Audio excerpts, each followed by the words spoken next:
Racing Point Sergio Perez had suggested that he wasn't even looking for other options as he had a contract with the team. However, things changed when Racing Point chose to sign Sebastian Vettel, leaving Perez without a seat quite late into the driver market progression. As such, he has almost no choice left in terms of getting a competitive seat. One of the top seats that is still technically available is Red Bull. Perez has now given his thoughts on that. I'm your host, Dillon Shelley, and first up on Formula World, options in Perez's hands do not motivate him. Perez began by analysing his race in Sochi and the fight against Renault. We knew the start would be difficult on the dirty side of the grid, but I was disappointed to lose 2 places to the Renaults off the line. I think we were very similar on pace to them, so the fact we were able to conserve the tyre so well in the operating stint and get back ahead of them was crucial. He further praised his current team and the strategy they used. We did a great job to execute that strategy. We can go into the next race on a real high, and I'm looking forward to getting the upgrade soon and aiming for more great results in the coming races. We have a strong car this year and I'm enjoying driving it. Perez then turned his attention to the future and reflected on the reality of the situation. I need a project that motivates and convinces me, that makes me get up every morning, train and travel all over the world, and the opportunities I have now don't do that at all. He signed off by responding to the possibility of being signed by Red Bull.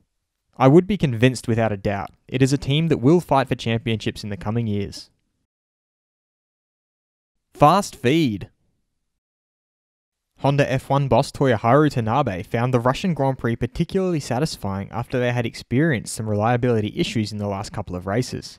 He further observed that Max and Aston Martin Red Bull Racing delivered a good performance to split the Mercedes and finish second. He also divulged they will be doing plenty of simulation work in preparation for the race at the Nürburgring. Red Bull team principal Christian Horner has joked that he doesn't know who the reserve driver of Mercedes is, but if it was him, he would start training. FIA race director Michael Massey has stated that the stewards after the race heard from the team and the driver of car 44. On that basis, the stewards have now rescinded the penalty points on both those decisions because they thought it was inappropriate and as a result have fined the team €25,000 for that instruction.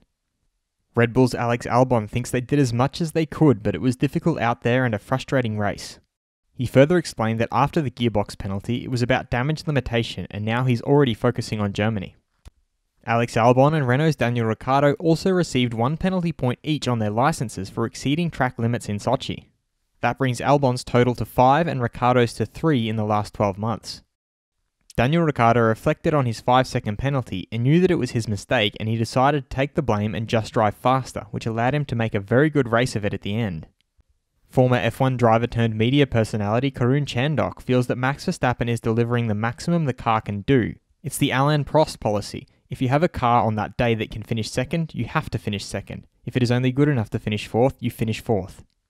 Honda Racing have pointed out that Sochi was the first time since Monaco 2019 that all Honda-powered cars finished in the points.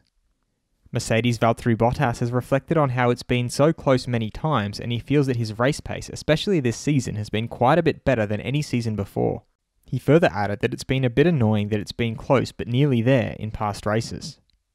Racing Point's Lance Stroll feels that he gave Ferrari's Charles Leclerc all the room he could and it was unlucky, but thinks that Leclerc could have avoided bumping into him, causing him to crash. McLaren's Carlos Sainz accepts that it was a misjudgment that caused his crash, but he also added that Turn 2 shouldn't exist. It's not a nice corner to drive around and it generates these kinds of situations. And former F1 driver Rubens Barrichello has congratulated Alfa Romeo's Kimi Raikkonen for equaling his record for the most race starts in F1.